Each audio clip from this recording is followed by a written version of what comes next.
Tier 1. Hiroshima and Nagasaki. At 8:15 a.m. on August 6, 1945, Hiroshima was just beginning its day. Children walked to school. Workers commuted across bridges. Shopkeepers opened their shutters. Then the sky turned white. A single American B-29 bomber dropped a device named Little Boy. Cute name, but not so cute result. It exploded in the air above the city, not on impact, but 600 meters above ground, because military strategists calculated that altitude would maximize destruction with civilian casualties. The bomb carried the force of 15,000 tons of TNT. In less than a second, everything changed. The blast flattened nearly 5 square miles. Temperatures at the epicenter reached 4,000 degrees Celsius, hot enough to boil metal, vaporize bodies, and leave only shadows etched onto stone. Tens of thousands died instantly. They weren't soldiers. They were students, nurses, and families. But the suffering didn't stop with the explosion. Survivors walking through streets filled with smoke and screams. Some carried their own arms, melted and hanging by threads of skin. Rivers filled with people trying to cool their burns. Many people drank the water and died within minutes, not from drowning, but from internal radiation damage. A young man named Sunao Tsuboi was a mile from the blast. He woke up half naked with raw flesh hanging from his fingertips, and then he walked for hours, unsure if he was alive or dreaming. Everywhere he turned, he saw skinless figures, shapes that barely looked human. In the days that followed, death still lingered. Radiation sickness swept the city. People began bleeding from their mouths. Hair fell out in clumps. Doctors couldn't explain it. No one had ever seen symptoms like this. Then came Nagasaki. On August 9th, a second bomb, this one called Fat Man, named with all the sensitivity you'd expect from the people who authorized its use, was dropped over a different city. It hit the Urakami district and killed 40,000 people immediately. Fires destroyed entire neighborhoods. Hospitals collapsed. Some of the dead were mid-surgery when the roof caved in. One boy, Sumiteru Taniguchi, was delivering mail on his bicycle when the fireball struck. His back was peeled open, completely raw, and his skin gone. He lay motionless for months, unable to turn or sit up. Photos of his injury would later become symbols of nuclear horror. By the end of 1945, an estimated 214,000 people had died from both bombings. The majority were civilians, and thousands more would die in the years that followed from cancers, from burns that never healed, from lives shattered beyond repair. Now, this was the moment the world changed, because once a weapon like this is used, the threat of it never really goes away. Holocaust medical experiments. Inside the Nazi concentration camps, not every death came with a bullet or a gas chamber. Some came in the form of needles, scalpels, and clipboards. You see, while millions were being killed through forced labor, starvation, and execution, a quieter kind of horror was unfolding inside certain barracks and so-called infirmaries. One where they had the audacity to call torturers doctors and sadism research. In places like Auschwitz, Dachau, and Ravensbrück, medical experiments were conducted on living prisoners, often with no anesthesia, no consent, and no hope for survival. These weren't fringe acts by renegade scientists. They were state-funded, officially documented, and carried out under the guise of military research and racial science. One of the most notorious figures was Dr. Josef Mengele, stationed at Auschwitz, who became known as the Angel of Death. He wasn't just selecting prisoners for gas chambers. He was choosing subjects for his experiments. He had a fixation on twins, believing they could help him unlock secrets about genetics and racial purity. So when twins arrived at the camp, they weren't sent to immediate death. No, they got the special privilege of a slower, more methodical one. Day after day, Mengele's assistants measured their bones, poked needles into their eyes, and injected unknown substances into their veins. Some were subjected to painful surgeries that attempted to swap organs between siblings, or deliberately infected with diseases just to see how their bodies reacted. And when one twin died, which happened often, the other would usually be killed as well, so that a post-mortem comparison could be performed. To Mengele, they weren't people. They were variables in a grotesque equation. But Mengele wasn't the only one. At Ravensbrück, Nazi doctors performed what they called surgical trials, where female prisoners had their bones deliberately fractured, or their muscles and nerves severed, all to test the effectiveness of battlefield treatments with a focus on infection and drug efficacy. The wounds were then infected with bacteria, dirt, and glass shards to simulate real injuries, because apparently the Reich needed very specific data on how many days a human could scream before losing consciousness. At Dachau, another branch of experiments was focused on survival in extreme conditions.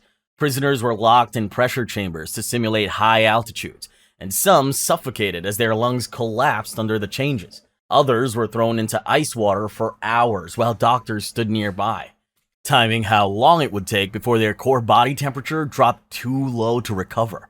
Many were later rewarmed using horrific methods, including being forced into non-consensual body heat tests involving naked women. There were malaria experiments, in which prisoners were bitten by infected mosquitoes and denied medicine. There were sterilization experiments, where chemicals were injected into reproductive organs to determine how quickly entire populations could be rendered infertile. And there were chemical exposure tests using mustard gas, phosgene, and other lethal agents, not to develop cures, but to measure pain, breakdown, and death. Behind all of this was a twisted logic, that the state had the right to treat unwanted people as raw material. Doctors kept detailed logs, submitted findings to scientific journals, and held meetings to share progress over coffee and pastries. It was not only allowed, but encouraged.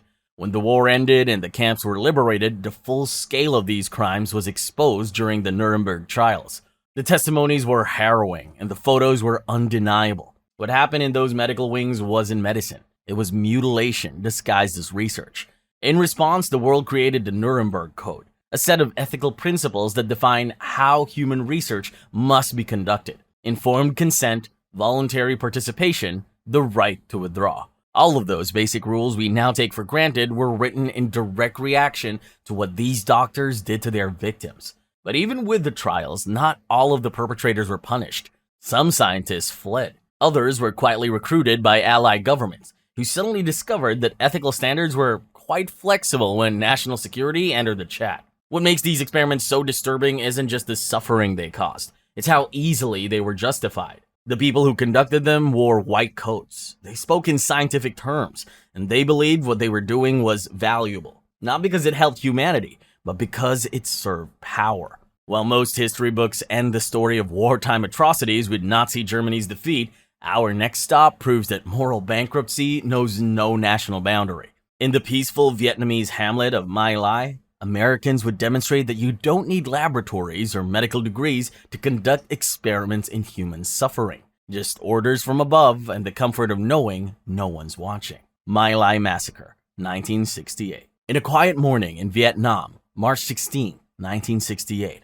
farmers in the hamlet of My Lai were just starting their day when American helicopters appeared overhead. Charlie Company, a unit of young American soldiers, had been told this was a Viet Cong stronghold. It wasn't. What happened next was something the US military tried to desperately hide. Over the next 4 hours, American troops murdered over 500 Vietnamese civilians, almost all women, children, and elderly. But not a single shot had been fired at them. Instead, they dragged families from their homes. Mothers clutching babies as soldiers who'd sworn to defend freedom and democracy opened fire at point-blank range. Children watching their parents executed, then being executed themselves. In one ditch alone, soldiers forced over 100 villagers to sit down, like grandparents, mothers holding infants, young kids, and then systematically machine-gunned them all. When they saw movement among the bodies, they fired again. Efficiency was important for the day's body count metrics, after all. Other soldiers committed unspeakable violations against girls as young as 12 before killing them. Acts so heinous that they don't need explicit naming to understand the depths of depravity reached that day. Lieutenant William Calley personally shot a toddler trying to run away. He'd later be the only person convicted for what happened at My Lai, serving just 3.5 years under house arrest. Because apparently, orchestrating the murder of hundreds merits the same punishment as tax evasion. But thankfully, a helicopter pilot, Hugh Thompson, and his crew spotted the massacre from above and landed between the troops and fleeing civilians. Thompson radioed, "If these bastards opened up on these people, you open up on them." He saved maybe a dozen lives. The youngest victim at My Lai was just 1 year old. The oldest was 82. For the Vietnamese who survived, the memories never faded. One of the witnesses said, "I won't forgive as long as I live. Think of the babies being killed, then ask me why I hate them." But while My Lai forced Americans to confront their own capacity for atrocity, it pales in comparison to our next level. In Nanking, 1937, the Japanese Imperial Army turned an entire city into a laboratory of cruelty so methodical, so widespread, that survivors would spend decades fighting just to make the world acknowledge it happened at all. Nanking Massacre, 1937. Imagine watching your entire city transform into a slaughterhouse. December 13th, 1937. The ancient Chinese capital of Nanking falls to the Japanese Imperial Army. For the next 6 weeks, the invaders turned this city into hell on earth. 300,000 Chinese civilians were murdered. Tens of thousands of women violated in ways that YouTube's content algorithms would prefer I describe as experienced unspeakable trauma. This was one of the largest mass killings in human history, yet somehow it gets barely a footnote in many Western history books. Let me tell you about a young girl named Xia Shuqin. She was only 8 years old when Japanese soldiers kicked down her door. She watched them shoot her father in the doorway, and then drag her mother from under a table. The soldiers stabbed her 1-year-old sister to death right there in front of everyone, because apparently military conquest requires the elimination of toddlers. And then they murdered Xia's mother too. In total, 9 family members died that day. But the soldiers didn't just kill. They turned murder into a sport. Officers actually held beheading contests, with the first to reach 100 kills getting a prize. Think about that. Men competing to see who could decapitate the most humans. Some troops even tied Chinese prisoners together, using them as living targets for bayonet practice. Even foreigners in the city couldn't believe what they were seeing. In fact, John Ghraib, a German businessman who helped establish a safety zone, walked the streets and found corpses every 100 to 200 yards. Many victims were bound and executed together, machine-gunned at the banks of the Yangtze River. And here's the truly horrifying part. The killers even forced family members to perform immoral acts on each other before executing them. Many survivors would later say, "I won't forgive as long as I live." While Nanking may seem like ancient history, our next level brings us frighteningly closer to the present. In Gaza, a chemical that burns through flesh at 1500 degrees Fahrenheit and can't be extinguished with water was deployed over some of the most densely populated civilian areas on Earth, where children learned that the pretty white lights falling from the sky weren't fireworks, but something far more nightmarish.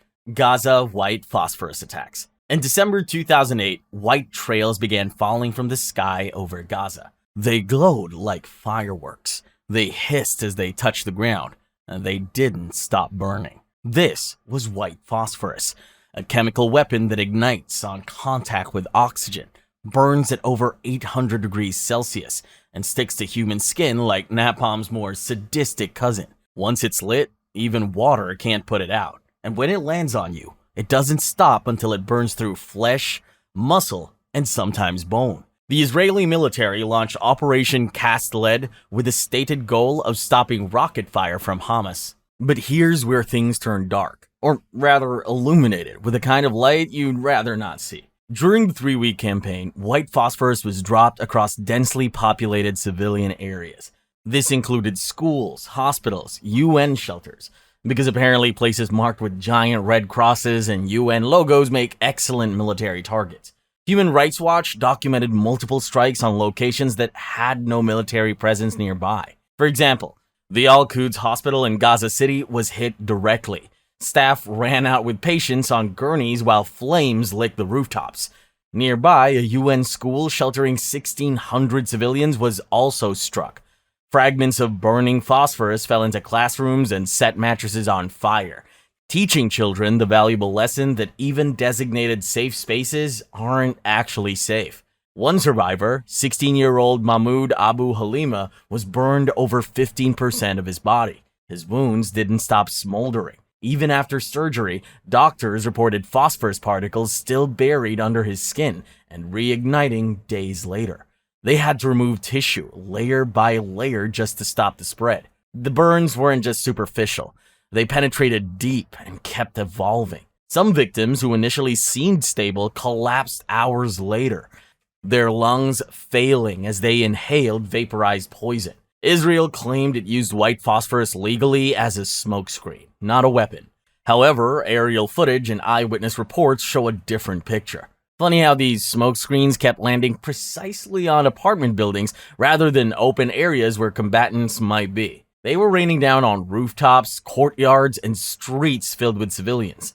That's why international observers, including Amnesty International, later accused the Israeli military of committing war crimes. White phosphorus isn't explicitly banned under international law, but its use near civilians violates the laws of war, a technicality that offers little comfort when your child's skin won't stop burning. Here's the thing. The psychological damage often lasts longer than the physical ones.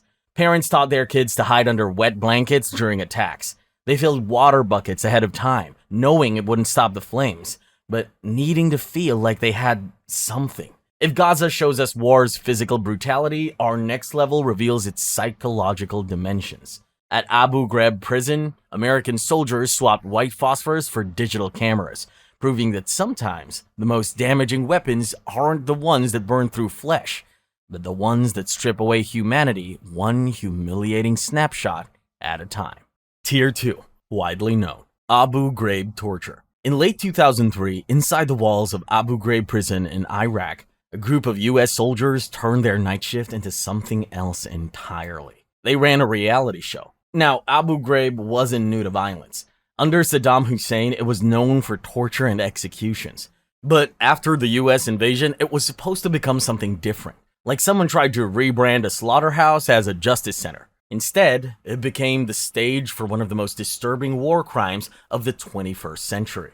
Between October and December 2003, in a section of the prison called Tier 1A, detainees were stripped naked, stacked into human pyramids, and forced into degrading positions. They were punched, kicked, and bitten by military dogs. Some were tied up for hours, others were kept away for days. Several were subjected to violations with objects so degrading that even in 2025, YouTube would demonetize this video just for naming them.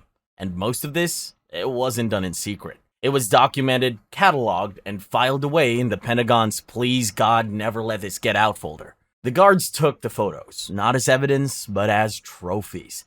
Like tourists posing with exotic animals, except the animals were human beings, and the tourism was state-sanctioned cruelty. So how did this happen? According to the Army's own investigation, led by Major General Antonio Taguba, this wasn't just a few bad soldiers snapping under stress. Taguba's report described the abuse as systemic and illegal, and concluded it was not spontaneous. There were rules, but they were ignored. There was oversight, and it failed. And here's why it's worse than most people realized. Many of the prisoners weren't terrorists. Some hadn't even been charged. They were shopkeepers, students, taxi drivers, men picked up in sweeps, detained without evidence, and then handed over to guards trained for combat, not custody. One of the detainees, Salah Hassan, later said, "My body was like a machine, responding to orders. The only part of me that felt alive was my mind, trapped behind a black little plastic bag." He was beaten, starved, and stripped. He remembered the guards enforcing democracy with one humiliation at a time, smiling as they held power over someone who couldn't fight back. Eventually, the truth got out. It started when a young soldier named Joseph Darby discovered the images on a shared drive. He handed them to his superiors, which triggered a military investigation. And by investigation, I mean frantic damage control operation. Still, accountability only reached so far. In total, 11 soldiers were convicted, all of them low-ranking, because as we all know, military accountability flows downward like water. Grainer was sentenced to 10 years. England got 3. Others served months. No senior officers were prosecuted. And none of the private contractors or CIA staff linked to interrogations faced legal consequences. Funny how responsibility stops at certain pay grades. Outside the prison, the photos ignited global outrage. In April 2004, 60 Minutes 2 aired the first images. Another prisoner, Ali Shalal, became an icon of the abuse. He was this hooded man standing on a box, arms outstretched, wires clipped to his hands. America's own perverse version of the crucifixion, brought to you by the military that puts "God bless our troops" on bumper stickers. The wires weren't actually active, but for him, the terror he felt was real, and that moment became a symbol. For many Iraqis, the fallout was personal. Some of the detainees were released without charges after months or years. They went home broken, physically and emotionally. In conservative communities, being photographed naked, especially in a prison controlled by foreign soldiers, left scars that went beyond the body. It destroyed trust, dignity, and sometimes entire families. And here's what made things worse. Insurgent groups used the photos as propaganda.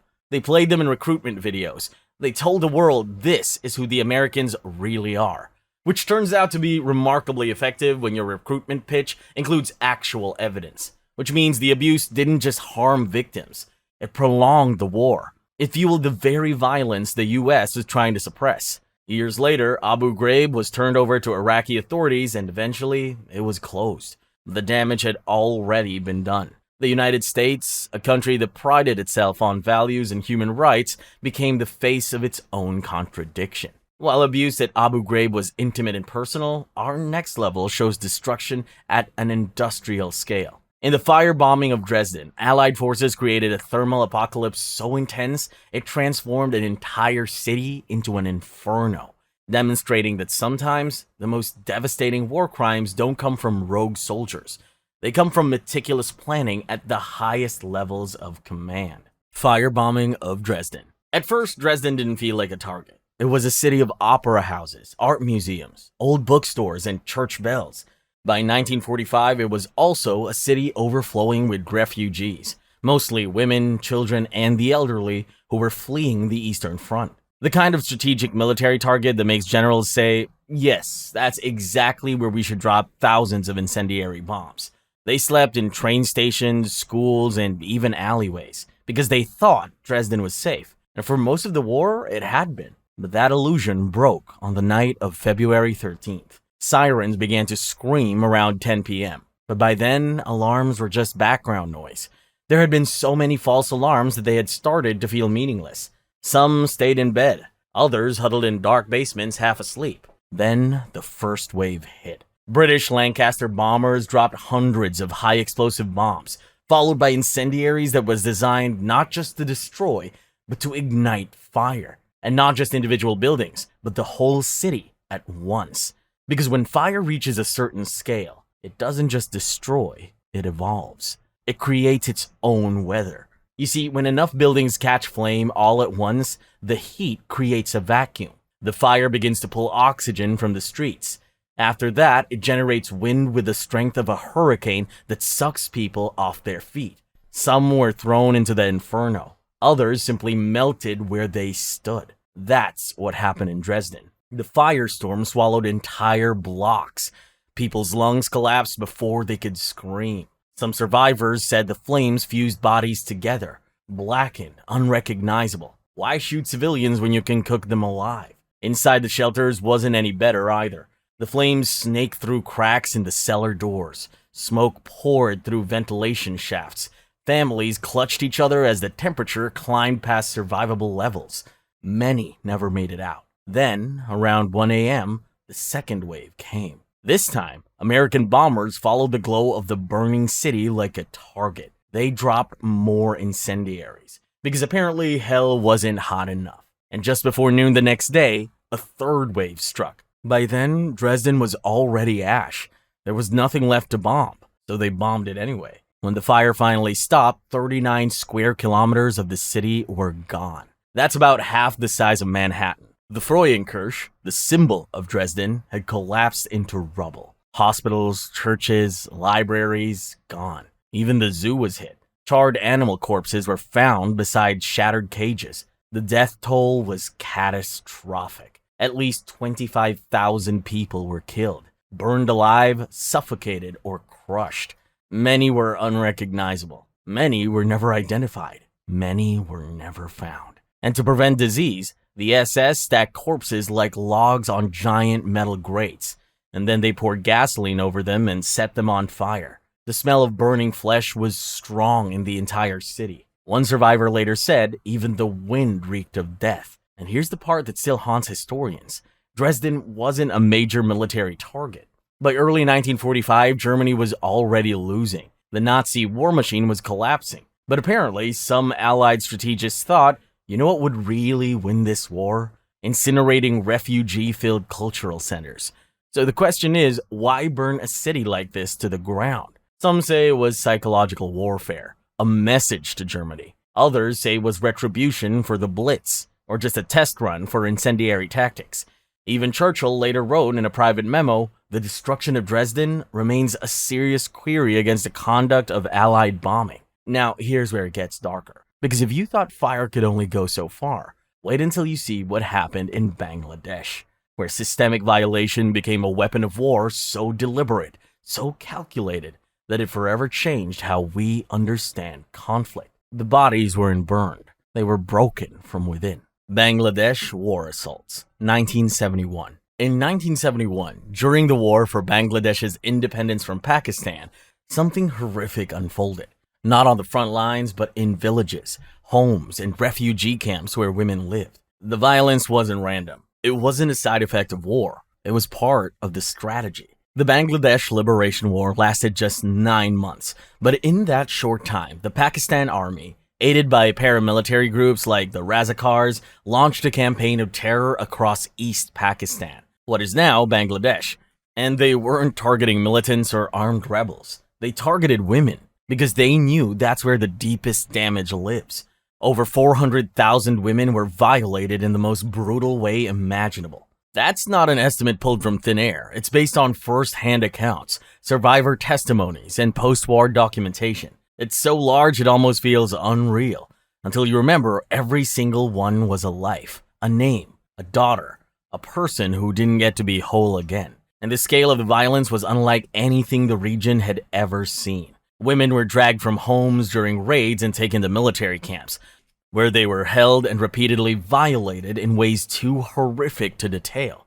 Some were attacked by groups, tortured, and dumped back into their neighborhoods, wounded and broken, walking billboards of what happens when you defy authority. Others were never seen again. Many of the victims were teenagers. Some were so young that their families still packed them lunch for school. Some who were already pregnant were brutalized until they lost their babies, and elderly women were hurt simply because no one stopped it. One survivor recalled being forced to clean up her blood so the next soldier could come in. Another was told, "This is your punishment for being a Bengali." The goal wasn't just physical domination, it was cultural erasure. By systematically using gendered violence, the military aimed to destroy the social fabric of Bengali communities. Women were seen as carriers of family honor, so violating them meant violating the entire family. Fathers rejected daughters, husbands abandoned wives. Mothers were blamed for their own pain, but the violence didn't stop there. Thousands of women became pregnant because of what they went through, so some of them committed suicide. Some had their babies taken from them, and some were forced into post-war shelter called Birangona homes, named after a term given by the government meaning war heroine. The name was meant to honor them, but in practice, many were locked away, hidden, or forced into silence to avoid bringing shame on the new nation. Because even in liberation, some truths were too uncomfortable for patriotic narratives. Even after the war ended and Bangladesh gained independence, the trauma wasn't over. There was no real justice, no trials for most of the soldiers, no system to track or support the victims long term. Just diplomatic handshakes and trade agreements while survivors scrubbed their skin raw trying to feel clean again. And for decades, many survivors never spoke of what happened. Not because they forgot, but because they knew no one would listen. What happened in Bangladesh wasn't just a crime of war. It was a blueprint, one that would be followed in other conflicts, by other armies, on other continents. While Bangladesh showed us war's brutality condensed into 9 months, our next level exposes something even more methodical. For over a decade, the Japanese military didn't just allow assaults, they industrialized them. In barracks across Asia, they created the Comfort Women system, where young girls were kidnapped, trafficked, and forced to service up to 50 soldiers a day. The Comfort Women system, 1930s to 1945.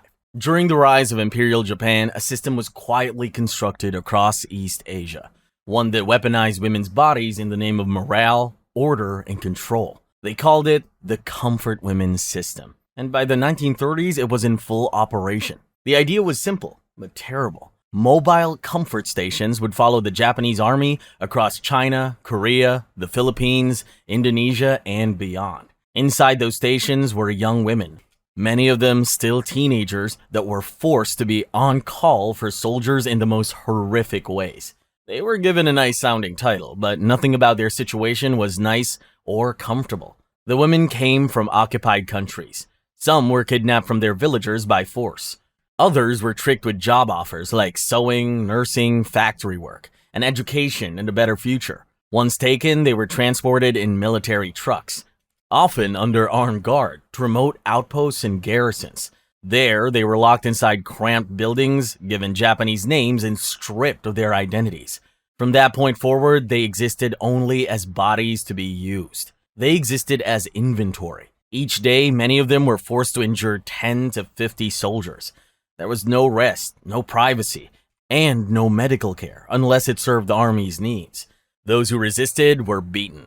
Some were killed and replaced. The army that prided itself on honor somehow missed that lesson when it came to basic human decency. In some locations, women were required to line up in rows naked, while soldiers picked them like items from a store. But this ugly truth rarely makes it into history books about Japan's war efforts. One survivor, Kim Hak-sun, the first Korean woman to publicly testify, said she was 17 when she was taken. She was locked in a room for weeks, violated dozens of times a day, and told nothing. Not where she was, not what had happened to her family, not when she'd be released.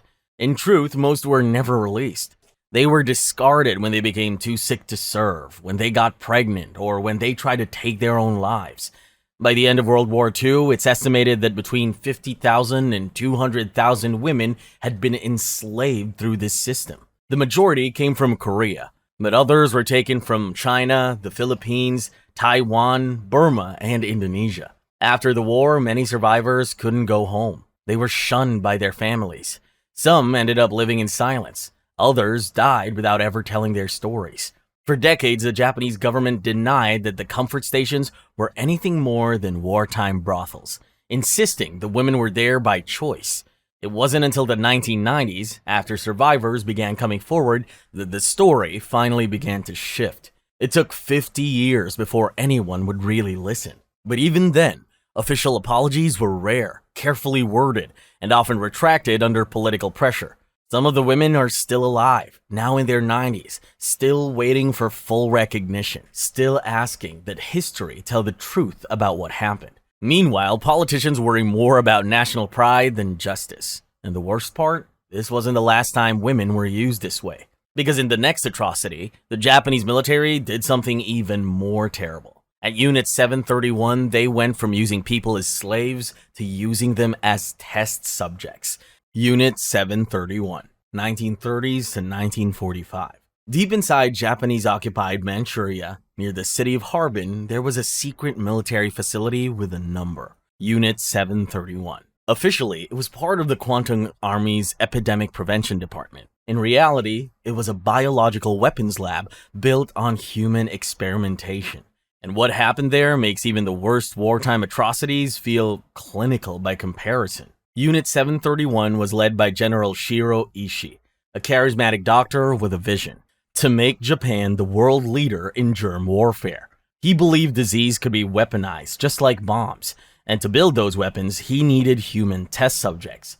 So he got them. No ethic committees, no consent forms, just people who disappeared. Most were Chinese civilians. Others were Korean, Mongolian, Russian, or Allied prisoners of war. Inside the compound, they weren't called prisoners. They were called maruta. It's the Japanese word for logs, because to the men in lab coats, that's all they were: raw material. Not patients, not humans, just fuel for data. These people were infected with deadly diseases on purpose: plague, anthrax, typhus, cholera, and then observed as their bodies shut down, with no painkillers and no treatment. Doctors stood by them with clipboards, recording fever spikes, organ failure, convulsions. Some victims were cut open while still alive, their organs removed without anesthesia so researchers could examine how the disease had spread in real time. Others were tied to stakes in open fields, then bombed with ceramic shells filled with bacteria to test blast radius and infection spread. Some were frozen, their limbs dipped in water and exposed to sub-zero winds until the flesh cracked and peeled. The goal wasn't to cure frostbite, it was to see how much the body could endure before the bone shattered. There were also pressure chamber tests, dehydration trials, forced pregnancies, and vivisections done with such regularity that they became routine. And all of it was done under strict documentation, photographed, measured, and filed like any laboratory work. Unit 731 wasn't small. It employed over 3,000 scientists, doctors, and military staff, and killed an estimated 300,000 people, not just in the lab, but in field tests across China, where rivers were poisoned with cholera, and towns seeded with plague fleas to see how fast an outbreak would spread. When Japan surrendered in 1945, the truth nearly disappeared.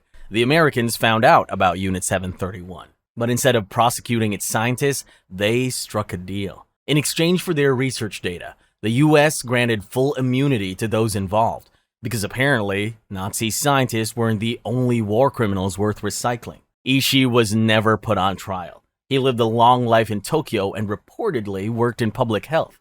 Many of his colleagues went on to become professors, doctors, and executives in post-war Japan, from torturers to respected professionals, just by changing business cards. And for decades, Japan refused to even acknowledge Unit 731's existence. It wasn't until the 1990s that survivors and former employees began speaking openly.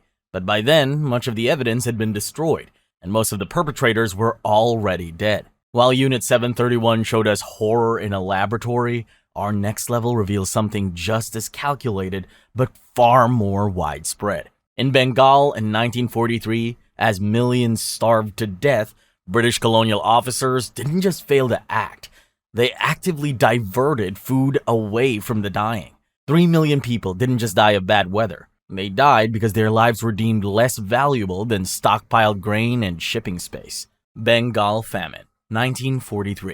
In 1943, as World War II raged across Europe and the Pacific, another catastrophe was unfolding, quietly, devastatingly, in British-ruled India. It wasn't caused by bombs. It wasn't caused by drought. It was caused by choices.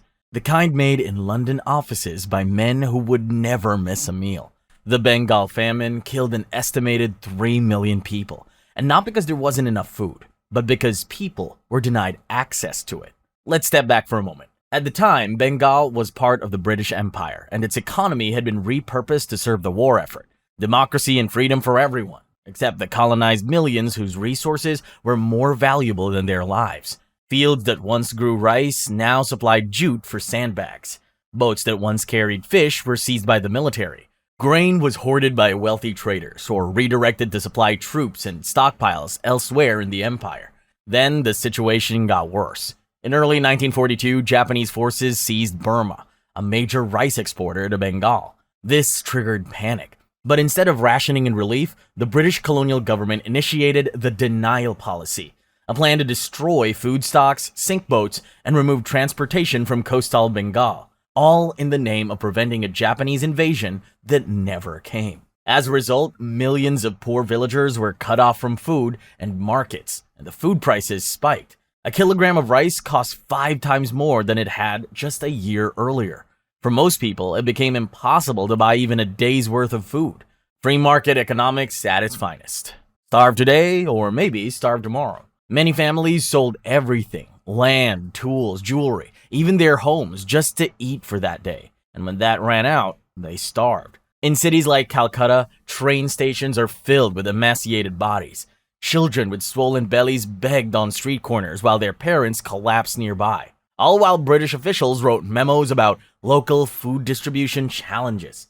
Some people resorted to eating grass, others to theft, and a few to cannibalism. And yet, grain exports from India didn't stop.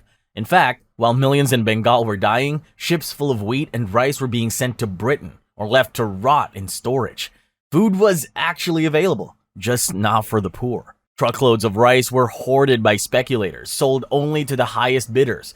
Meanwhile, the colonial government kept insisting that no famine was occurring at all. They called it a temporary scarcity. Even when British Prime Minister Winston Churchill was repeatedly briefed on the crisis, he reportedly asked why Gandhi hadn't died yet, and later blamed Indians for breeding like rabbits.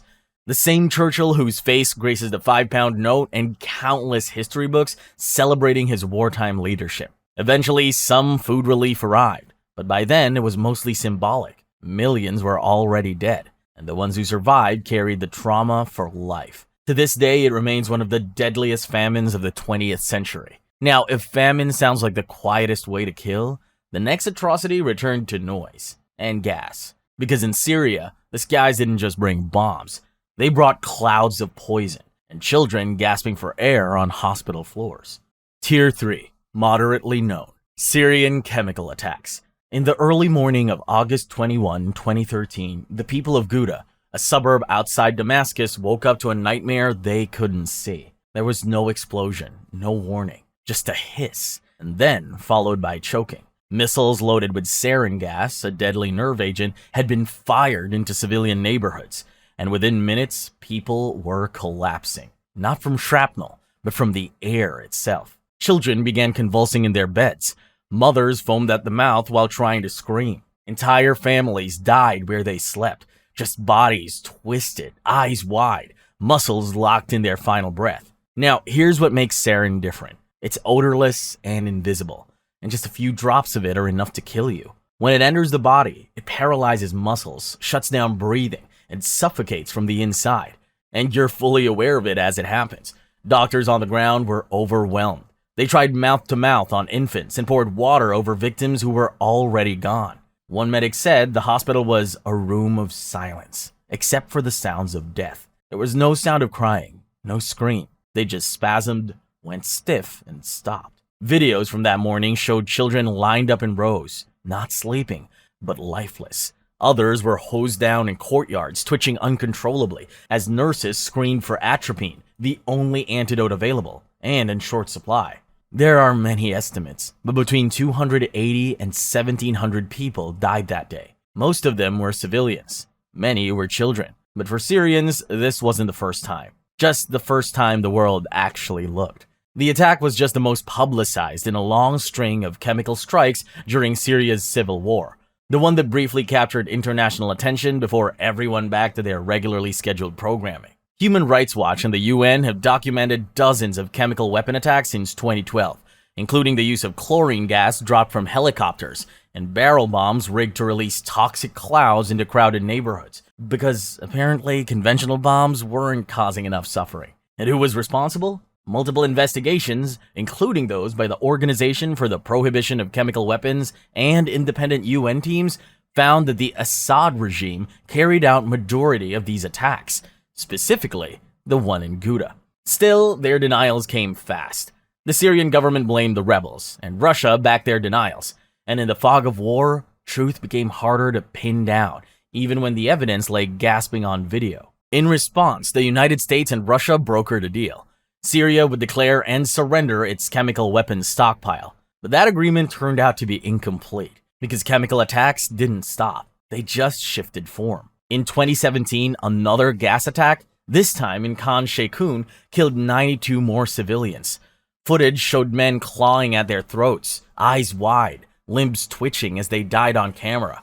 And once again, the response was minimal. Sarin isn't just a weapon, it's a message. It says, we can reach you without a sound. It strips away any sense of safety, even in your own home. There are no sirens to warn you, no shelters to hide in, just a breeze, and then nothing. While Syria's chemical attacks show what happens when a government turns against its own people, Operation Condor reveals something even more chilling.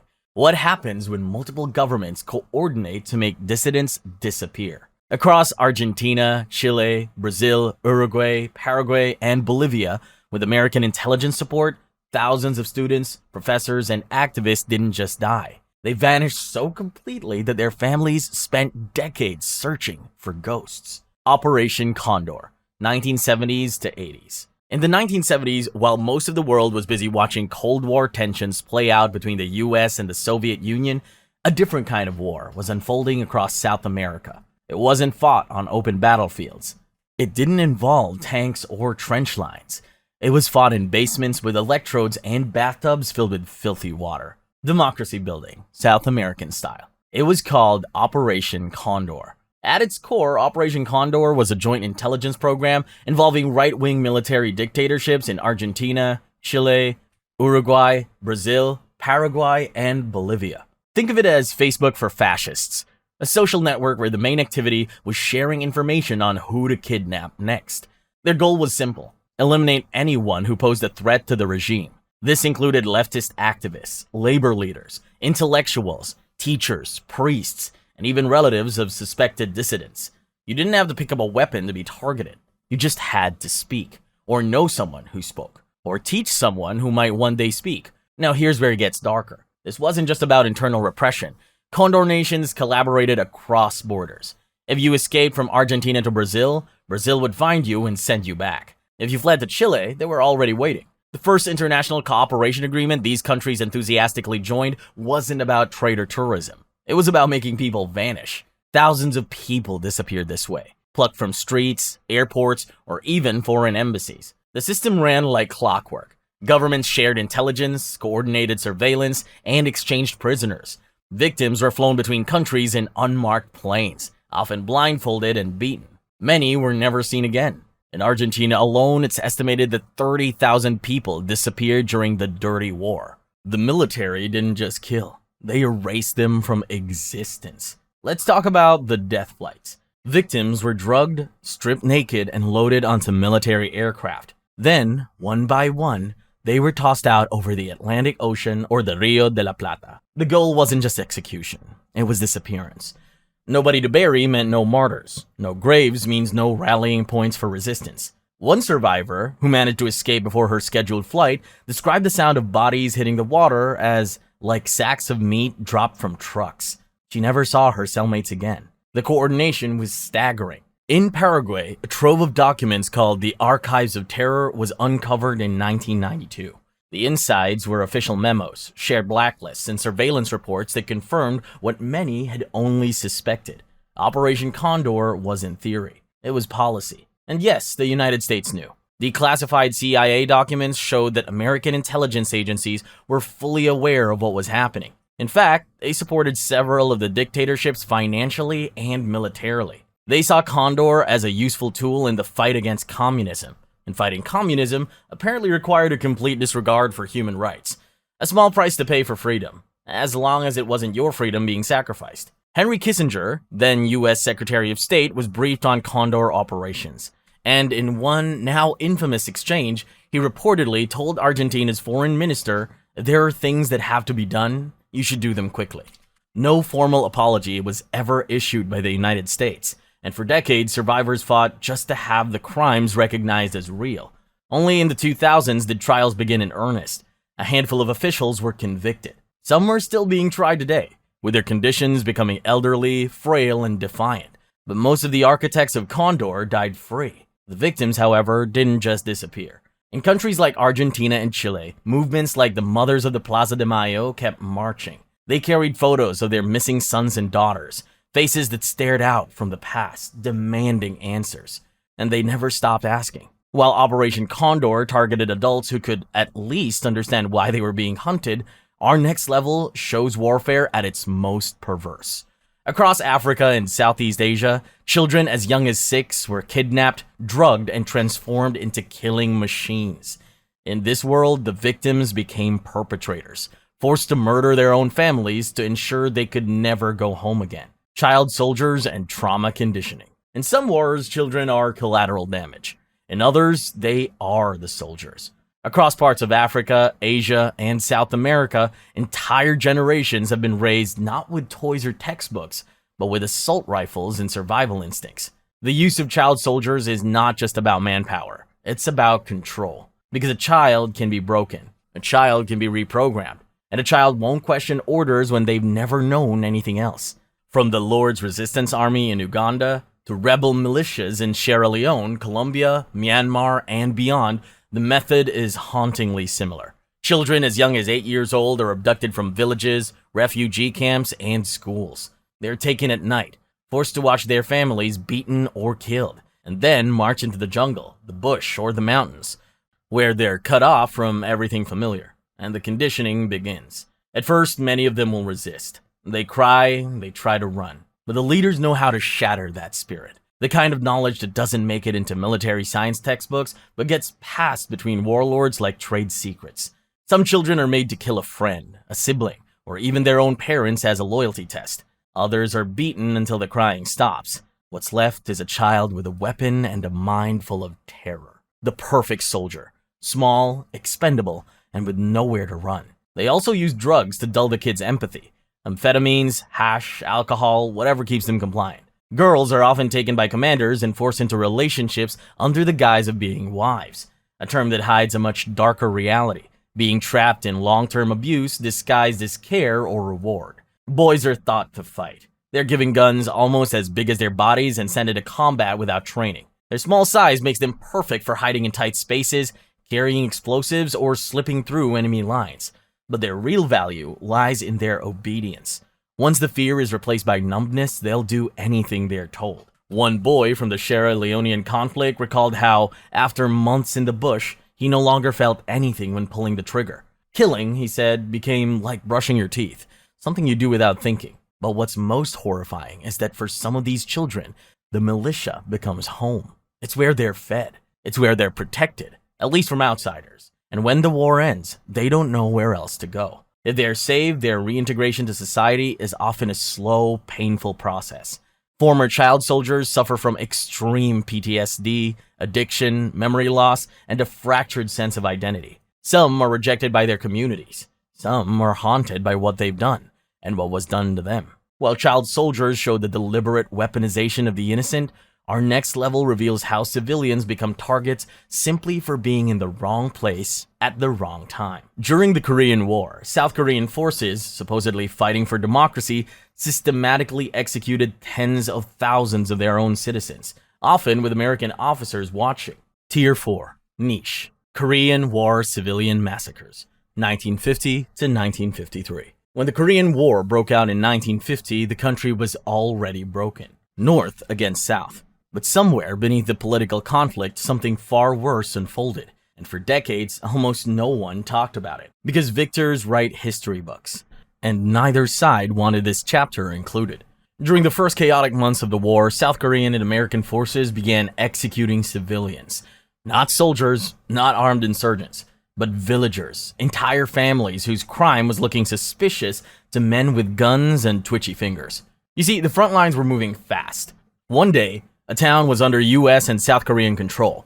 The next, it was captured by the North Korean army. This back and forth sparked paranoia. And with that paranoia came orders, or sometimes just nods to eliminate potential collaborators. One of the most well-known atrocities from this period was the Nanking Massacre. It happened in July 1950. As North Korean troops pushed further south, hundreds of South Korean civilians, mostly women, children, and the elderly, were ordered to leave their villages and move south for safety. Instead, they were being herded under a railroad bridge near the village of Nanking, and then US soldiers opened fire. Freedom and democracy, delivered at 600 rounds per minute. For 3 straight days, machine guns tore through the crowds beneath that bridge. Those who tried to run were shot. Those who stayed were trapped. Eyewitnesses described bodies piled in the riverbed, mothers shielding their children, and infants crying beside the dead. The kind of scene that doesn't make it into military recruiting videos. Estimates say up to 400 civilians were killed at the Nanking alone. And this wasn't an isolated case. Across the country, civilians suspected of communist ties were rounded up and executed by the South Korean military and police. This included school teachers, farmers, and even government employees. The bar for suspicion was so low you could trip over it, and many did, straight into mass graves. Entire villages were labeled as red zones, and once that label stuck, almost no one inside survived. One of the largest massacres took place on Jeju Island, before the war even officially began. Tens of thousands were killed between 1948 and 1950, during a crackdown on leftist movements. In many ways, the Korean War just escalated the pattern. Even more disturbing, American forces were often aware. The classified documents reveal that US officers witnessed, and in some cases, photographed mass executions carried out by their South Korean allies. And they didn't always intervene. Sometimes they even provided air support. In 1999, the Associated Press broke the Nogunri story wide open. It came from testimonies, photographs, and even confessions from the soldiers who had pulled the triggers. One veteran recalled, "They were civilians, but we didn't know who we could trust." Now, if this felt hidden, almost like history wanted to forget it, the next story is even more secretive. What is now Namibia, German colonial forces did what historians consider the first genocide of the 20th century. The Herero and Nama peoples became subjects of a calculated extermination order that would later become a template for the Holocaust. Herero and Nama Genocide, 1904 to 1908. At the start of the 20th century, while Europe was drawing borders across Africa and dividing up pieces of territory like cake, Germany carved out a colony called German Southwest Africa, or known today as Namibia. For the German Empire, it was supposed to be a symbol of expansion, order, and resource extraction. The kind of place where proper European gentlemen could build fortunes on lands that weren't theirs. But for the indigenous Herero and Nama peoples, it became something else entirely. The setting for one of history's first genocides of the modern era. Tensions had been building for years. German settlers, backed by the colonial military, began seizing Herero and Nama land for farming and ranching. Because nothing says civilization quite like stealing someone's ancestral home and then calling them savages when they object. Cattle, which represented both wealth and survival in Herero society, were confiscated under the guise of law. Harsh taxes were imposed. Traditional leaders were stripped of authority, and any form of resistance was treated as criminals. Eventually, the Herero had enough. In early 1904, they rose up, killing over 100 German settlers and soldiers in an organized revolt. But in the colonial mindset, indigenous people fighting back wasn't resistance. It was an offense against the natural order. Germany dispatched General Lothar von Trotha, a man already known for his brutality in other African campaigns. And almost immediately, he issued what became known as the Extermination Order, a written military directive that called for the killing of every Herero man, woman, and child found within the colony's borders. There would be no mercy, no prisoners, no distinction between civilian and combatant. The Herero were driven east, cornered in the Omaheke Desert, and then surrounded by the Germans. Von Trotha's troops closed off the wells, poisoned water sources, and waited. The desert would do most of the killing for them, more efficient than bullets and far less paperwork. Most died of thirst or starvation under the scorching sun, and those who tried to return were shot on sight. It didn't end there. Survivors who were captured were sent to concentration camps, where they were worked to death on construction projects, farms, and railway lines. In these camps, beatings were a routine to them. Food was almost non-existent, and disease spread rapidly. Many were killed simply for being too slow to stand. The worst of these camps was located on Shark Island, off the coast near Lüderitz. Prisoners were held in open-air enclosures, exposed to freezing winds at night and the blazing sun by day. There were no walls, just fences and barbed wire, and no roofs to shield them from the weather. Guards used inmates for forced labor and medical experiments, while German scientists studied their skulls as part of early racial classification projects. The corpses were dissected, and sometimes the heads were sent back to Europe for so-called research. By the time it was over, around 80% of the Herero population had been wiped out. That's roughly 65,000 people. The Nama uprising that followed suffered a similar fate, with another 10,000 killed through executions, forced labor, and starvation. Germany never faced real consequences for these actions. What makes it even more chilling is the legacy. Some of the very scientists and thinkers who worked in Namibia would go on to influence early German eugenics. The racial theories tested on African skulls would later echo through the medical halls of Nazi Germany, and turned what started as colonial brutality into a blueprint for something far worse. While Germany's genocide in Namibia shocked with its naked brutality, our next level reveals something equally horrific but far more profitable. In the Congo Free State, Belgian King Leopold II turned an entire nation into his personal plantation, where severed hands became currency, and quotas were enforced with whips, fire, and mutilation. Not for ideology, not for territory, but simply to satisfy one man's greed. Congo Free State Atrocities, 1885 to 1908. At the height of European imperialism, one country didn't take the Congo. One man did. The man was King Leopold II of Belgium. Through manipulation, treaties, and deception, he secured the Congo basin as his own private colony, not for Belgium, but for himself. It was called the Congo Free State, although it was neither free nor a state in any real sense.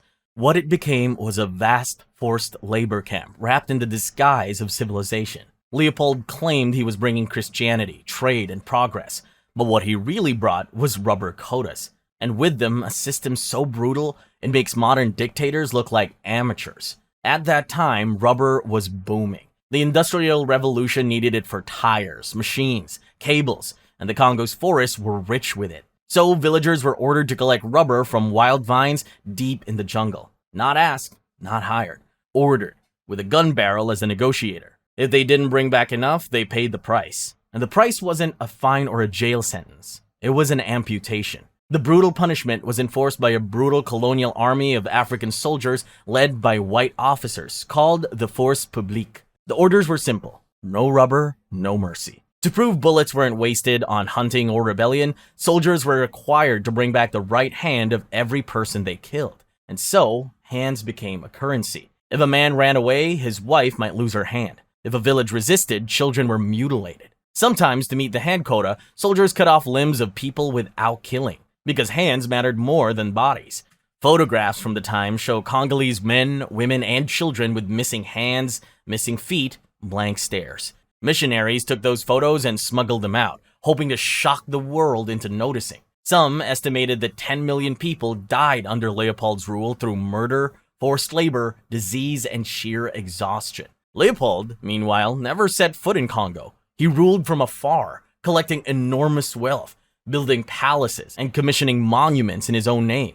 He justified it all with speeches about progress, while the people under his rule were being whipped with chircots, braided leather lashes with metal tips that tore flesh from bone.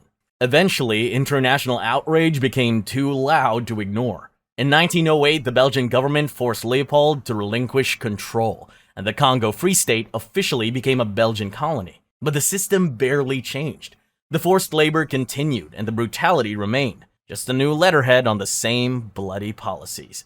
And the scars, physical and generational, lasted long after the rubber stopped flowing. Meanwhile, Leopold died rich, unloved, and unpunished. His funeral procession was booed by crowds in Brussels. And in the Congo, many of the roads, cities, and institutions still trace back to the systems he put in place. The next level reveals something even more chilling. Neighbor turning against neighbor. In Indonesia's anti-communist purge of 1965 to 66, the military unleashed ordinary citizens to hunt down communists in their communities. Teachers, union members, Chinese minorities, all killed by machete and club, often by people they knew, while Western powers nodded approvingly from a distance. Indonesia's anti-communist purge, 1965 to 1966. It started with whispers, then a coup, then a flood of blood that washed through villages, cities, and entire islands. So fast and so quietly that much of the world didn't even notice. Or more accurately, chose not to notice. In 1965, Indonesia was standing on a political knife's edge. President Sukarno, the country's founding leader, was balancing between the military, Islamic groups, nationalists, and one of the world's largest communist parties, the PKI, which had over 3 million members and deep roots among peasants and workers. On the night of September 30th, a group of Indonesian army officers abducted and murdered 6 senior generals. The killings were chaotic, confusing, and immediate, but within days the story sharpened. The military blamed the PKI, claiming it was a communist coup attempt. Whether or not the PKI actually orchestrated the plot remains debated, but the reaction that followed didn't wait for facts. Under the leadership of General Suharto, the Indonesian army launched a nationwide purge. What began as retaliation became something far larger. A campaign of mass killings so vast that entire communities were wiped from maps, and entire families were buried in silence. Not with gas chambers or firing squads, but with machetes, clubs, and neighbor turning against neighbor. Across the country, the military, paramilitaries, and civilian mobs began arresting, torturing, and executing anyone accused of communist ties. This included not just party members, but union organizers, teachers, artists, women's group members, and often people who simply owned left-leaning books. The accusations didn't require evidence. Sometimes they were personal. A neighbor settling a grudge, a rival seeking revenge, a landlord angry at a tenant. Once someone was labeled a communist, there was no way to defend yourself. You vanished. Bodies turned up in rivers, dumped by the truckload, their hands tied, throats slit, sometimes decapitated. In Java, villagers fished corpses from streams, stacking them along the banks because they clogged the flow of water. In Bali, a place better known for beaches and temples, an estimated 80,000 people were killed in a matter of weeks. And this wasn't hidden. The army encouraged public participation to hunt them down. In many places, they handed out machetes. Mosques and churches gave speeches about the moral duty of cleansing the nation from communism, framing them as godless, barbaric people. By the end of it, somewhere between 500,000 and 1 million people were dead. And that's a conservative estimate. The new leader, who rose from the chaos, was Suharto, a general who presented himself as a stabilizing force. With support from Western powers, including the United States and Britain, Suharto dismantled Sukarno's government and took full control, and he ruled for the next 31 years. Here's where it gets even more chilling. The classified documents later revealed that the U.S. Embassy provided lists of suspected PKI members to the Indonesian army, knowing full well those names would likely end in executions. British intelligence ran black propaganda campaigns to stir anti-communist sentiment, spreading false stories of communist atrocities to justify the killings. For decades, the Purge was never officially acknowledged. In Indonesia, it was taught in schools as a national salvation, not a crime. Every year, a propaganda film about the evil PKI is shown that depicts communists as traitors and monsters. And the victims, they were erased. The victims' families carried the stigma for generations, afraid to speak, afraid to remember. Only recently has the truth begun to surface. Survivors and their descendants are telling their stories, slowly, carefully, in books, documentaries, and art. But many of the killers are still alive. Some even hold positions of power. There have been no trials, no apologies, and no formal recognition from the Indonesian state that what happened was genocide. What makes this purge so disturbing isn't just the number of dead, it's how ordinary it became, how easy it was to accuse, how fast people joined in, and how quickly the rest of the world looked away. Tier 5. Obscure. Project 4.1, 1954. In March of 1954, the United States detonated a thermonuclear bomb on Bikini Atoll in the Marshall Islands. It was called Castle Bravo, and it was the largest nuclear test ever conducted by the US, far bigger than expected. The blast yield was supposed to be around 5 megatons, but it turned out to be over 15.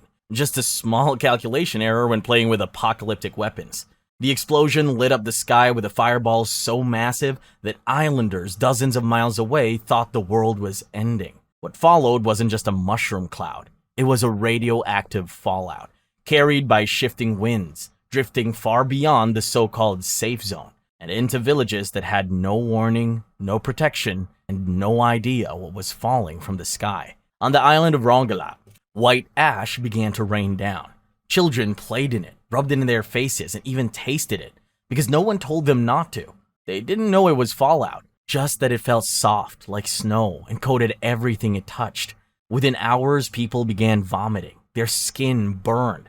Their hair started falling out. And the worst part, help didn't arrive for days, because apparently the scientists needed time to prepare their notebooks and cameras. When US officials finally showed up, they evacuated the exposed populations, but they didn't just treat them, they studied them. That's where Project 4.1 begins. Officially labeled a medical study of the effects of radiation on human beings, Project 4.1 was launched immediately after the Bravo test. But here's the thing, evidence suggests the project may have been planned, which means researchers were expecting contamination, or at least saw it as an opportunity. The exposed Marshallese weren't told they were being studied. They were flown to medical facilities, examined, photographed, and monitored, not just for immediate sickness, but for long-term effects of radiation poisoning. Researchers recorded changes in blood, immune response, and thyroid function, and all of it was done without informed consent. In the years that followed, the consequences became clear. Children developed thyroid nodules and cancers. Women suffered miscarriages and birth defects. A girl named Lekoj Anjane was born with no bones in her legs. Others were born with brains outside their skulls or limbs that never formed, and all the doctors continued taking notes. After that, the islanders were told it was safe to return. They were sent back to Rongelap in 1957, even though radiation levels remained dangerously high. Within a few years, cancer rates skyrocketed. Apparently, round 2 of the experiment needed fresh data points. One survivor, Darlene Keju, later described how she grew up watching her neighbors die of strange illnesses while American scientists took samples, smiled, and promised everything was fine. For decades, the US denied this wrongdoing. When questioned in Congress, officials called the testing a necessary step in national defense. The victims' compensation came late, if at all, and many islanders died before they ever saw a dollar. Some never even knew they had been part of a classified medical program. What makes Project 4.1 so disturbing isn't just the exposure, it's the silence around it, the lack of consent, and the quiet use of sickness as data. And now we move from the Pacific to the streets of San Francisco, where biological agents weren't dropped by accident, but sprayed deliberately, right into the lungs of American citizens. Operation Sea Spray, 1950. In September 1950, residents of San Francisco noticed something strange in the air. A light fog rolled in, thicker than usual, clinging to buildings and drifting through open windows. But what no one knew, and what wouldn't be revealed for decades, was that the United States military had deliberately released a cloud of bacteria over the city. It was part of a secret test called Operation Sea Spray, one of dozens of Cold War experiments meant to simulate what a biological attack might look like. The goal wasn't to protect people. It was to measure how many of them could be reached by invisible weapons without anyone realizing it. From a Navy ship just off the coast, technicians sprayed Serratia marcescens, a bacteria chosen because it was thought to be harmless. But the bacteria didn't vanish into the sea breeze. It settled on homes, hospitals, sandwiches, and skin. People inhaled it without knowing, and some of them didn't survive. At Stanford Hospital, a string of rare infections appeared within days. One patient, Edward Nevin, died after the bacteria entered his bloodstream and reached his heart. Doctors were baffled because Serratia had never been seen in that hospital before. They didn't know it had just been sprayed over the entire city, and no one told them. They didn't know it had just been sprayed over the entire city by the same government that funded their research grants. Operation Sea Spray wasn't an isolated incident. It was part of a much larger program. For over 20 years, the US military ran open-air biological tests in places like New York, St. Louis, and Washington, D.C. They dispersed bacteria and chemicals into schools, subways, and neighborhoods without warning. There were no permissions, no disclosures, no apologies. Only data. Officials insisted that the materials were safe, but long after the tests were completed, survivors reported patterns of illness, unexplained deaths, and decades of silence. What makes this so disturbing is how ordinary it felt. People went to work, they opened their windows, they breathed in the fog and carried on with their lives, and never realizing they'd become part of an invisible experiment. It was quiet, it was clean, it was cold. And now, we move into a crime that's far messier, where the violence isn't hidden in the air or buried in medical reports. It's carved into bodies, into generations, and into the most intimate violations imaginable. CIA, MKUltra Program. In the early years of the Cold War, the CIA became obsessed with a question. Could a person's mind be broken, emptied, and rebuilt, but make it patriotic? And they weren't just asking that theoretically, they were willing to try. That's where MKUltra begins. A top-secret CIA project that ran for 2 decades, hidden behind shell programs, front companies, and fake academic studies. Its goal? To explore mind control, psychological manipulation, and chemical interrogation. The agency called it a behavioral modification, but what the victims called it something else entirely. The program began in 1953 under CIA Director Alan Dulles. It was launched in the shadow of fears that the Soviets and Chinese had already mastered psychological warfare, after reports of American POWs in Korea suddenly said something like maybe communism wasn't that bad, or confessing to crimes. The CIA feared they'd been brainwashed, so naturally, the only solution was to build their own brainwasher. So they turned to LSD. The CIA believed that psychedelics, especially LSD, might be the key to unlocking the subconscious, or more dangerously, shattering it. They tested it on soldiers, prisoners, students, psychiatric patients, and even CIA employees, often without telling them. Some people were dosed in interrogation rooms. Others were slipped the drug in their coffee. There were cases where agents trailed people through bars, drugged their drinks, and simply watched what happened next. In one case, a man named Frank Olson, a government scientist, began having severe mental breakdowns after unknowingly being given LSD by his own colleagues, which, to be fair, is what happens when your own team drugs you and gaslights you into madness. He reported feeling like he was being watched, like he couldn't tell what was real. Days later, he fell, or was pushed, from the window of a New York hotel. The CIA called it suicide, but his family didn't believe it. Years later, when Olson's body was exhumed, the autopsy found injuries that suggested he had been unconscious when he fell. But LSD was only the beginning. MKUltra researchers also experimented with hypnosis, sleep deprivation, electroshock therapy, extreme isolation, and sensory overload. Some sessions lasted hours. Others went on for weeks.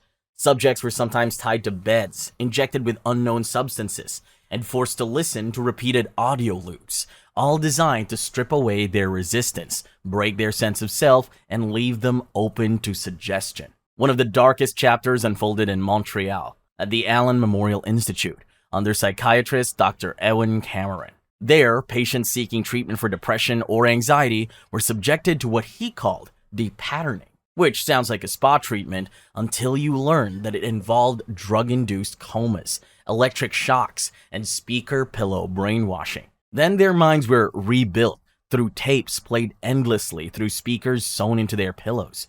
Most of them never recovered. Some forgot how to talk. Others forgot their own names. And none of them knew they were part of a CIA op. By the early 1970s, MKUltra had splintered into 149 sub-projects, many hidden within universities, hospitals, and pharmaceutical labs, which is a lot considering the Geneva Conventions were sitting right there. Funding was funneled through front organizations. Doctors were given vague grants and no one asked too many questions. When the program was exposed in 1975 by the Church Committee, the CIA insisted it had already been shut down. But by then, thousands of people had been experimented on, many of them without ever knowing it. And nearly all of the MKUltra records were destroyed by order of CIA Director Richard Helms. All that remains are fragments, lawsuits, and survivors trying to prove what was done to them. If you thought state-sponsored mind control was just a Western experiment, just wait till we head east, into locked psychiatric wards, where the diagnosis wasn't schizophrenia or delusion, it was politically inconvenient. Soviet psychiatric torture, 1960s to 1980s.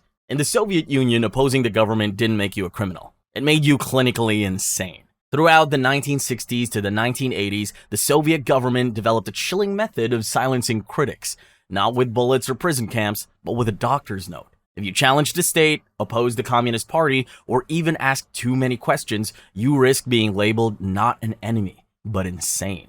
And it had a name, Psikhushka, the nickname for the psychiatric hospitals where dissidents were locked away. The official diagnosis was sluggish schizophrenia, a term invented by Soviet psychiatrists, supposedly describing a mental illness with little to no visible symptoms. Or, in a nutshell, you look fine, but your brain doesn't love the motherland enough. Say the wrong thing, read the wrong book, write the wrong poem, and suddenly you weren't dangerous. You were unwell. Once inside, they were stripped of their legal rights. Family members were often told they were being treated voluntarily, or that their loved one had snapped, and the treatment was anything but therapeutic. Patients were injected with powerful antipsychotics like haloperidol, which caused intense muscle spasms, stiffness, and feelings of infernal torment. Others were subjected to insulin comas, forced electroshock therapy, and prolonged isolation. Some were tied to beds and left for hours in darkness.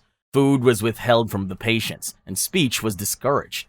The goal wasn't to heal, it was to break, to convince the dissident that their beliefs were the problem, not the system that they were living under. And even if you managed to get released, the label stayed with you. You were now officially mentally ill. That meant no employment, no travel, no university, no credibility. You were dismissed not as a victim of injustice, but as a disturbed individual. Society was trained not to listen. One of the most well-known victims was Anatoly Koryagin, a Soviet psychiatrist who exposed the system from the inside. He risked everything to document how political dissidents were being forcibly medicated. For his work, he was imprisoned and tortured with the very methods he tried to stop. International pressure eventually forced the Soviet Union to scale back the abuse, but not before thousands were affected. By the 1980s, reports from the Amnesty International and the World Psychiatric Association had made the abuse too visible to ignore. The USSR was eventually condemned, and some of the most egregious facilities were shut down. But the idea that your thoughts could be pathologized, that belief itself can be labeled as a symptom, never really disappeared. Even today, the term psikhushka is used by some Russians as a warning, because the structure is still there. All it takes is someone with a badge and a clipboard to decide you're no longer fit for the conversation. Tier 6. Extremely obscure or speculative. Stay behind armies. Operation Gladio. After World War II, Europe was in pieces. And before the dust had even settled, the United States and its allies were already preparing for the next catastrophe. They weren't asking if the Soviets would invade, they were betting on when. So they cooked up a plan.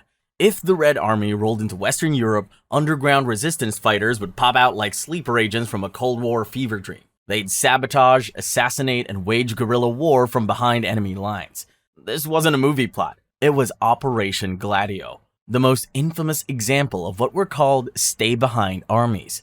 Gladio was based in Italy, but NATO ran parallel programs in France, Germany, Belgium, Turkey, Greece. Pretty much anywhere with a flag and a grudge to the Soviets. The CIA bankrolled it, MI6 helped coordinate it, and the recruitment pool? Ex-soldiers, right-wing nationalists, and anti-communist paramilitaries who loved order and weren't too picky about how it was enforced. Weapons were stashed across the countryside. Radios, explosives, firearms, all carefully hidden in secret bunkers. On paper, the purpose was defensive, but over time, the mission evolved. Whispers started circulating. Whispers about staged bombings, false flags, leftist scapegoats. Italy became a case study in controlled chaos. Terror attacks would hit. The blame fell on anarchists. And suddenly, the public was begging for stronger policing, harsher laws, and fewer questions. One of the deadliest examples came in 1980, when a bomb tore through Bologna's central train station. 85 people were killed with over 200 injured. The initial reports were pinned on left-wing radicals, but deeper investigation pointed elsewhere, toward far-right extremists with deep state fingerprints and Gladio connections that reeked of denial and burnt paper trails. Italian Prime Minister Giulio Andreotti eventually admitted Gladio was real, but he swore it never crossed the line into domestic terrorism, which is convenient, because by that point, the line was buried under decades of redacted files, vanished witnesses, and exploding train stations. And it didn't stop at Italy. In Turkey, the stay-behind unit was called the counter-guerrilla. It was linked to torture chambers, extrajudicial killings, and the 1980 coup that reset the country with tanks. In Greece, NATO-trained operatives coincidentally aligned with the 1967 military junta takeover. Each country had its own version of plausible deniability, but the ingredients were the same: secrecy, nationalism, and just enough violence to steer democracy off a cliff. Even today, the full scale of Operation Gladio remains buried. The records were shredded and the officials played dumb. And governments still treat the whole thing like a bad dream they refuse to discuss. Because Gladio wasn't just about resistance. It was about insurance. Insurance against political change. Insurance against the wrong people winning elections. Insurance that sometimes involved blowing up your own citizens to keep your ideology in power. So far, we've seen science hijacked for warfare, medical systems turned into prisons, and secret armies used to make democracy look like a bad accident. But what if the next weapon isn't a bomb or a bullet? What if it's microscopic, synthetic, and smart enough to wipe out more than a movement, but a species? Bioweapons program with global extinction potential. They're small enough to float through the air and are invisible to the eye. But with the right engineering, a single airborne microbe could do more damage than every warhead on Earth. That's the nightmare bioweapons were built for. And for decades, governments haven't just imagined it. They've prepared for it. While most people associate weapons of mass destruction with nukes, the most terrifying tools of war might not explode. They might infect. Bioweapons have been used before by ancient armies, flinging plague-ridden corpses over walls to the Japanese with Unit 731. But during the Cold War, something changed. Microbiology got faster, genetics got sharper, and aerosol dispersal meant you could now spray civilization-ending pathogens the way you'd apply cologne. The United States had its own bioweapons program until it was officially shut down in 1969. But before that, they tested everything, from anthrax to brucellosis, including open-air releases in cities, and simulated attacks on naval ships. The Soviet Union, meanwhile, didn't just keep their program going, they supercharged it. After signing the 1972 Biological Weapons Convention, which banned bioweapons development, they built Biopreparat, a massive secret network of laboratories that developed genetically enhanced versions of smallpox, plague, and Marburg virus. They weren't just stockpiling these pathogens, they were modifying them to be more infectious, more deadly, and resistant to vaccines. Because if you're going to break international law, might as well go for a high score. One defector, Ken Alibek, revealed that the Soviets had created weaponized anthrax strains so powerful that a single gram could kill thousands if dispersed correctly. He also describes plans to create hybrid viruses that combine the worst traits of multiple diseases. Viruses with the transmission of the flu and the kill rate of Ebola. Because why choose? And it wasn't just Russia. In the 21st century, emerging technologies like CRISPR and synthetic biology have lowered the barrier for creating deadly pathogens. What once required entire laboratories and national budgets can now be done with equipment found in university labs or private biotech startups. Now you just need a grad student, some grant money, and a 3D printer. That's what terrifies biosecurity experts the most, because we're now in an era where a rogue nation, a radical group, or a very smart, very angry guy in a basement could cook up a pathogen that starts quiet, then eats the world. A virus with a long incubation time, high transmission, and delayed symptoms. Something that spreads like a cold but kills like smallpox. And unlike nuclear weapons, which are hard to hide, a bioweapon could be released from a backpack, a perfume bottle, or a subway vent. You wouldn't hear it coming. You wouldn't know who did it. And by the time you figured it out, it might already be too late. Despite all of this, oversight remains dangerously thin. The Biological Weapons Convention has no verification mechanism. There's no global inspection regime like we have for nukes. And many countries still conduct dual-use research. Work that's meant to protect against pandemics, but could just as easily be weaponized. The line between defense and destruction is paper thin, and the blueprint for extinction might already be sitting in someone's database. Now, if an invisible virus engineered to spread through the population sounds like the scariest weapon imaginable, what if the button to destroy the entire world was already built, wired to respond not to orders, but to algorithms? Because next, we enter the final circle of this iceberg, a machine built to end everything, even if no one is left alive to press the launch key. Dead Hand, the nuclear doomsday machine.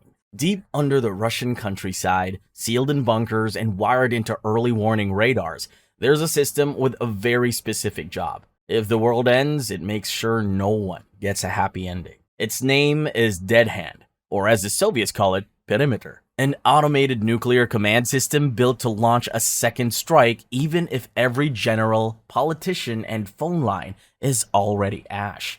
But let's be honest, it's less perimeter defense and more mutually assured cremation. It began during the Cold War, when Soviet leadership feared that a decapitation strike, a surprise nuclear attack targeting their chain of command, could leave them blind and unable to retaliate. That vulnerability was unacceptable, so they built a machine to solve it. Here's how it worked. If a nuclear attack were detected, say through seismic sensors, satellite data, or loss of communication with top command, Dead Hand would activate. But instead of launching immediately, it would check for signs of life in the command chain. If generals didn't respond, if secure lines went silent, if the algorithm decided that the leadership was gone, then the system would fire. It would send commands to missile silos, submarines, mobile launchers, and long-range bombers. In effect, it could destroy the planet without human approval. The final judgment wouldn't come from a person, it would come from code. According to some sources, the system was fully operational by the mid-1980s. And though it was reportedly deactivated after the collapse of the Soviet Union, multiple Russian officials have since hinted, sometimes bluntly, that it still exists, perhaps in a modified form. And here's where it gets truly disturbing. Dead Hand wasn't built to prevent war. It was built to ensure that if the world were going to die, everyone would die. Its existence is a threat beyond death, a final warning to any enemy. Even if you win, you still lose. It was designed not just as a defense system, but as a philosophical weapon, the ultimate deterrent, the machine that guarantees mutual extinction, even in the absence of logic, mercy, or survivors. And here's one more thing. No one outside of the Kremlin knows the full details of how it operates today, whether it's still active, whether it's still automated, or whether we've handed the power to erase civilization to something that no longer has a conscience, or ever did.